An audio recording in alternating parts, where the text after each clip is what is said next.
अभी आपके संघनी फसल होगी, ज़्यादा बारिश हुई थी, ज़्यादा बारिश से फसल तो बड़ी बड़ी है, बहुत सारे फूल नहीं दिखते आप लोगों को।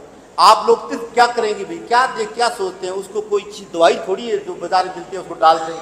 बेशक दवाई होगी, दवाई का खर्चा तो लगता होगा, लेकिन आसान तरीका हम कई बार कहते हैं भी डीटॉपिंग, मतलब पत्ते को थोड़ा सा ऊपर से टुस्सा जो है ना आपका ऊपर वाला, उसको ये सिरिया ले तीखा कर ले, ऊपर से बांट दें उसको, ऊपर से आप 4 आंगल 3 आंगल 2 आंगल ऊपर से जो बढ़ रहा है ना उसको टुस्से को तोड़ दें, ताकि वो अपना जो बढ़ना भूल करके वो फूलों की तरफ, गुड्डी की तरफ बढ़े। समझ रहे हो क्या सरदार जी? या फिर बाजार में दवाई बड़ियों के पास उपलब्ध है, ऐसा नहीं है उपलब्ध नहीं है, तैयार बैठे हैं, आप आइए बाजार में आइए, आपको कोई को चमत्कार दे देंगे। जो क्रॉप बढ़ रही है उसको थोड़ा सा ऊपर से डीटॉपिंग बोलते हैं उसे, उससे ऊपर से 2-3 आंगल कुस्सा उसका तोड़ दे। लेकिन अभी तोड़ेंगे तब फायदा मिलेगा, जाकर के बाद तोड़ने कोई मतलब नहीं है कि क्रॉप आपकी 7 फीट हाइट पे जा चुकी है, लगातार बारिश हुई, अच्छी बारिश हुई, उस टाइम क्रॉप ने आपने हाइट ले ली, उसने बढ़ना शुरू कर दिया, उसने पैदावार करनी कम कर दी। देखो फाड़ की कोई दवाई नहीं होती, ये सब ट्रायल की हुए हैं हम लोग। जितने बाजार में आपको दिग्भ्रमित करते हैं, कोई ग्रोथ हार्मोन है, कोई प्लांट हार्मोन के नाम से, कोई किसी नाम से हार्मोन के नाम से चीज आती है, वो आपकी क्रॉप में कोई फाड़ नहीं लगे। फाड़ तो आएगा जब पौधे के अंदर ताकत होगी ना, पौधे के अंदर वो फाड़ ले लेगा। कहीं आपके खेत में कहीं अकेला पौधा खड़ा है ना, वो फाड़ दे रहा है, आपको दिख रहा होगा। कहीं सीधा अकेला पौधा खड़ा है ना, वो अच्छी कंडीशन में होगा, उसके अच्छे फ्लावरिंग होंगे, अच्छा फूल भी लगी उसके। पर इस बात को हम अपने मुंह से कैसे बताएं, आपको कैसे समझाएं? बार बार कह रहे हैं भी लाइन टू लाइन पौधे को मेंटेन करें। अपने दक्षिण भारत में लोग कम से कम 4 फीट पे बीजते हैं, 4 फीट पे बीजते हैं। वो तो उनके पास है 10 बीघा बीजे, 15 बीघा बीजे, वो तो हाथ से चोपते हैं बीज को। भी मैंने बताया था, खाद भी पीछे अपने चुनाई करते हैं, उसे खाद पीछे रखते हैं भी, थोड़ा सा उसमें सुपर भी है, जिंक भी है, डीएपी है, जो देनी होती है ना उनको ना, एक पौधे के साथ ज्यादा के। और हम लोग हैं जिसको छिंटा मारते हैं। इतना महंगा फर्टिलाइजर, इतनी महंगी चीज, आप क्या समझते हैं कि पौधे के पास जो चीज नहीं डाली, जड़ के पास जो चीज नहीं गई, क्या वो पौधे को मिली? अगर नहीं मिली तो वो आपका खर्चा बेकार ही समझे आप अपने आप को। आप खर्चे का घर ही बढ़ा रहे, खर्चे को ही बढ़ा रहे, प्रोडक्शन नहीं देख रहे। जबकि प्रोडक्शन के रूप में देखेंगे तो वो जो एरिया बता रहा हूं जिसमें 17 लाख हेक्टेयर से ज्यादा कॉटन पैदा होती है, तो वो आपसे बेटर कंडीशन में है कि उनकी ये थी क्रॉप पूरी की पूरी मरती नहीं है वहां पे। कि उन लोगों का ट्रेड ये है कि वो 5-7 फूट निकालेंगे तो मक्का निकालेंगे, फिर कॉटन का निकाल देंगे, फिर आपको अरहर निकाल देंगे, फिर आपको कॉटन निकाल देंगे, फिर आपको मक्का निकाल देंगे। तो वो ये समझते हैं भी कॉटन भी पैदा हुई 2-2.5 कुंटल, वो ये समझते हैं कि 2-2.5 कुंटल मक्का भी पैदा होगी, वो ये समझते हैं 2-2.5 कुंटल अरहर भी पैदा होगी। तो वो जीत में वो हैं, आप लोग जीत में जो 4 कुंटल या 3 कुंटल कॉटन पैदा करते हैं।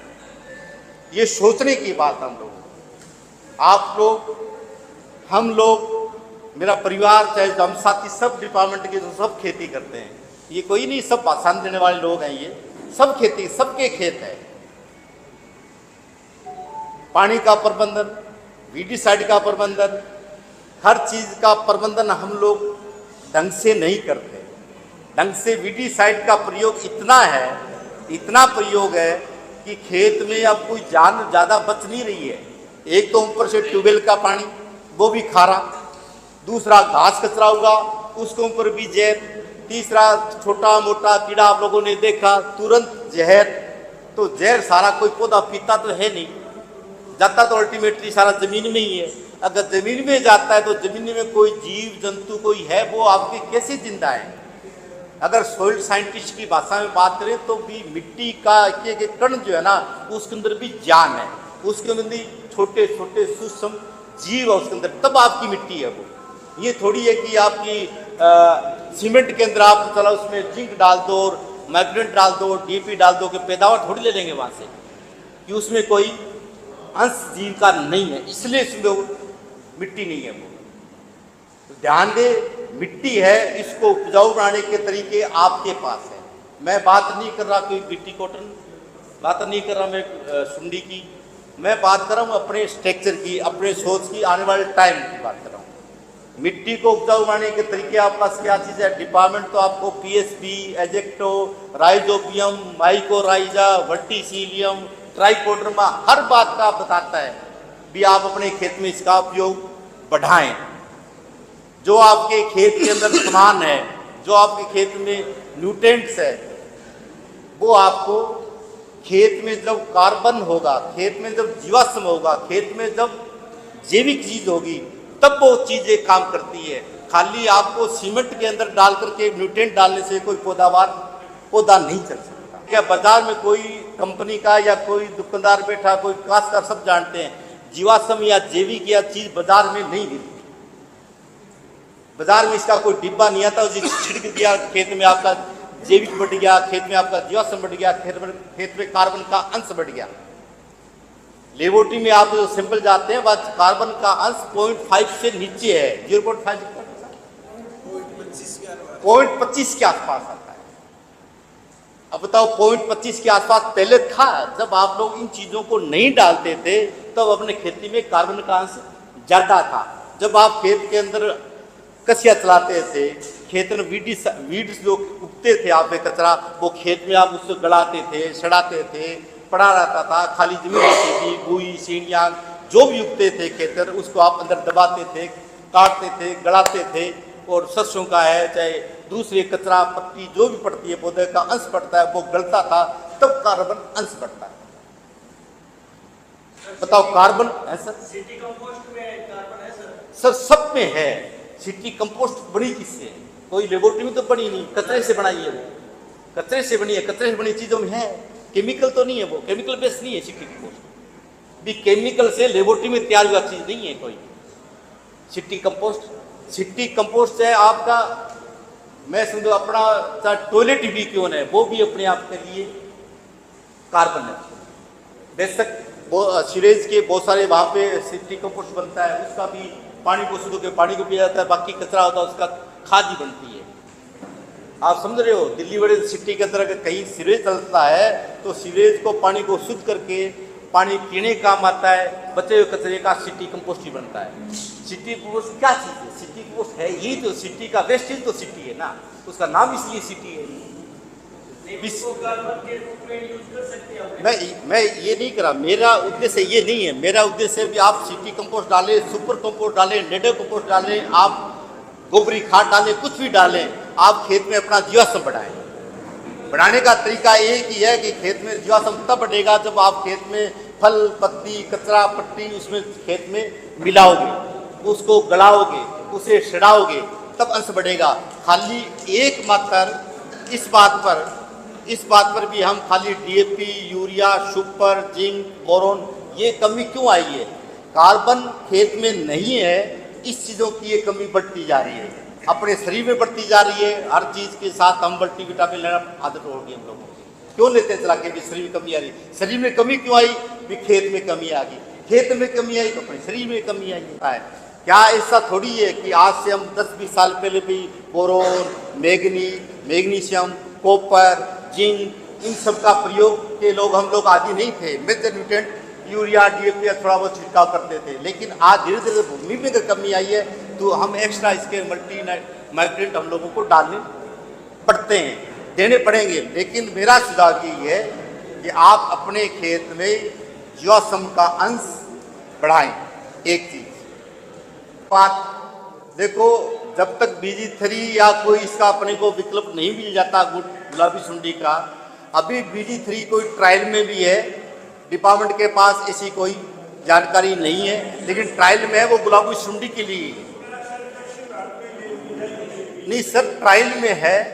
आपके पास मान लो यदि BG1 आया था तब भी वो 5 साल पहले ट्रायल में था, BG2 भी आया था तो भी वो 5 साल ट्रायल में था, अभी BG3 आ रहा है, अगर आएगा तो वो ट्रायल में अभी तक फार्मर्स के लिए वो अलाउ नहीं है।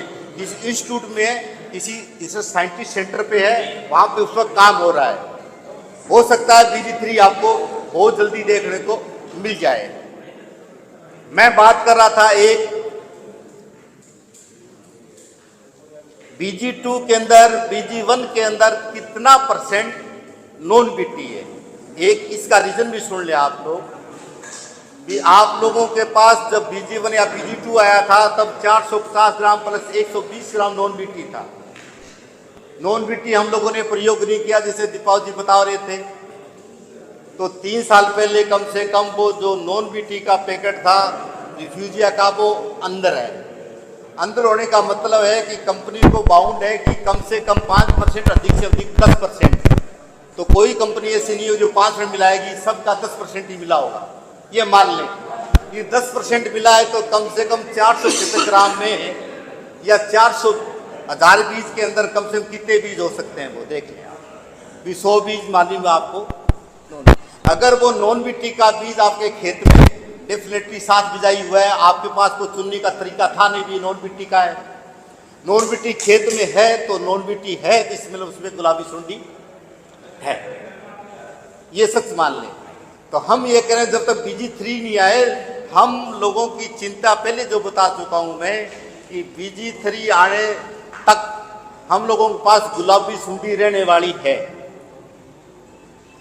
इतने सालों में हम लोगों ने आपके साथ गुलाबी सुंडी कभी चर्चा नहीं करी, सिर्फ गत साल शुरू करी है और इस साल फिर कर रहे हैं। और अगली साल यदि BG3 नहीं आया तो अपने अगले साल ये गुलाबी सुंडी अपने खेत में रहने वाली 100% है। तो इसका अब तो हम 25-30 दिन अल्टरनेट जो भी पेस्टिसाइड आप डालें पूरे पानी के साथ 100 लीटर पानी अच्छी तरह घोल करके, एक इन्होंने बताई थी कंसंट्रेशन। देखो बाजार के अंदर पुराने टाइम में तो आप लोगों ने सीधा नाम सुनते थे, फेनवाल, मोनो, क्लोरो, साइपर, अल्फा, यही नाम जानते थे। और आजकल इसी टेक्निकल के अंदर आपको 5-10 प्रकार की रेंज, आप अगर इमामेट्रिल बेंजोएट की बात करोगे तो आपको 5 से लेकर के उसमें 49 तक मिल जाएगा डिफरेंट टाइप। आप अगर प्रोक्लेन की बात करो तो डिफरेंट टाइप में मिल जाएगा। यदि आप फाइव में तो एक तरह की बात करोगे तो आपको 25, 30, 45, 75 तक पहुंच चुका है। 10 टाइप के साइज उसमें आपके मोलिक्यूल्स आते हैं, डिफरेंट टाइप एंगल में आता है। उस पर पुराने टाइम में EC, SL, SP, WP, WG, WSG, SL, SC, EC, different type के आपको मोलिक्यूल्स आने लगे। तो उन मोलिक्यूल्स के बारे में भी हम लोगों को जानना जरूरी, किस टाइप से, जो आपको बताया था कि किस टाइप से घोलना चाहिए, किस तरीके से करना चाहिए, ये आप लोगों को नए मोलिक्यूल्स के साथ जानना चाहिए। तो करने का तरीका भी आप लोगों को आना चाहिए। डिपार्टमेंट की चिंता आने वाले समय के लिए ये समझे, आप 25-30 दिन जो अब है इसके अंदर आप अपने हिसाब से जो भी करना चाहते हैं, बिल्कुल सुंडी आपकी मर जाएगी, इतनी ज़्यादा कोई प्रॉब्लमेटिक नहीं है, चिंता मत करें। लेकिन अगले साल के लिए हम लोगों ने पहले बताया था कि कम से कम जो सुंडी पनपने की जगह है ना उसको सुरक्षित कर लें। सुरक्षित जगह कौन सी है? सिर्फ वनस्पतियों का आपका ढेर होगा। वो ढेर को आप ढंग से उसे आप ट्रीट करके, ढंग से झाड़ फूस करके अगले साल बिजाई करें, उससे पहले पूरी वनस्पतियों को झाड़ करके अलग करें, नीचे कचरे को से जला दें, क्योंकि सबसे ज़्यादा सुंडी का ढेर आपको वहीं मिलने वाला है। और जिन खेतों में सुंडी ज़्यादा आई है ना, उन्हीं खेतों में सुंडी आई है जहाँ पे आपके वनस्पतियों के ढेर थे। गत वर्ष सुंडी वहाँ ज़्यादा आई थी, जो खेत में वनस्पति ढेर लगा रहे थे वहाँ सुंडी ज़्यादा आई थी। और इस साल चूंकि अब सब जगह धीरे धीरे वो फैल चुकी है, तो इस बात का ध्यान रखें। गुलाबी सुंडी के लिए आपके पास टाइम 25-30 दिन का है। आपको लगातार एक दिन पकड़ लेना। यदि आपने सोमवार पकड़ा है तो अगले सोमवार को अपने को दूसरी पद्धति के दूसरी स्प्रे आपको डालनी है। पूरा पानी